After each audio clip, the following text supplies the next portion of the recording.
বলছেন যাতা দিদি? আপনার পিছু করছি আমি? আরে আপনার পেছন পেছন আসছি বলেই আমি পিছু করছি। আমারও বাড়ি এদিকে, আসছি। আপনি কি ভেবেছেন, হ্যাঁ, যে মেয়েরা কিছু করতে পারে না? এবার আমি আশেপাশের লোককে ডেকে বলবো যে আপনি আমার পিছু করেছেন। তখন থেকে দেখছি আশ্চর্য। একদম ফালতু কথা বলবেন না দিদি। আপনার ঘরে কি মা বোন নেই?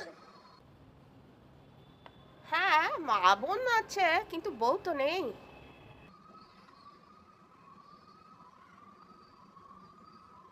ছি, নোংরা রকবাজ ছেলে।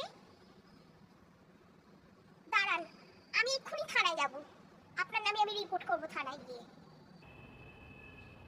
এই দেখো, সত্যি কথা বললেই দোষ হয়ে গেল। আপনাকে না আমার চেনা চেনা লাগছে। আপনি আরেকদিন মনে হচ্ছে আমার পিছু করেছিলেন। হ্যাঁ, খুব চেনা চেনা লাগছে। কি ব্যাপার বলুন তো, আপনি রোজই আপনার পিছু করেন কেন? আমাকে আরেকদিন দেখেছেন? আরে আপনাকে তো আমি এই প্রথম দেখলাম। কি যাতা বলছেন? ডাকুন না।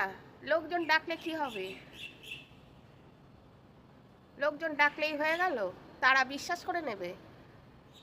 এটা তো বাবা আপনার বাপের রাস্তা নয়, এটা তো পাবলিকের রাস্তা আছে। সবাই যেতে পারে এই রাস্তা দিয়ে। আসলে আপনারা এ পাড়ায় নতুন এসেছেন বলে ঠিক জানেন না দিদি। আমাকে এখানকার এলাকার সবাই চেনে। আমি আসলে আপনাকে একটা কথা বলার উদ্দেশ্যে আসছিলাম। আমার নাম হচ্ছে রতন। একটু খোঁজ করলেই সব কিছু জেনে যাবেন। আর বুঝতেই পারছেন, সঠিক জায়গায় ভোটটা কিন্তু দিয়ে দেবেন দিদি।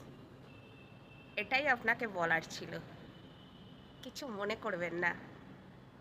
আমি এই এলাকায় সকলের কাছে রতনদা নামে পরিচিত। আপনি শুধু কাউকে জিজ্ঞাসা করবেন রতনদা, তাহলেই আপনি সব জেনে যাবেন। তাহলে যেটা বললাম, ভোটটা কিন্তু সঠিক জায়গায় দেবেন। নমস্কার দিদি।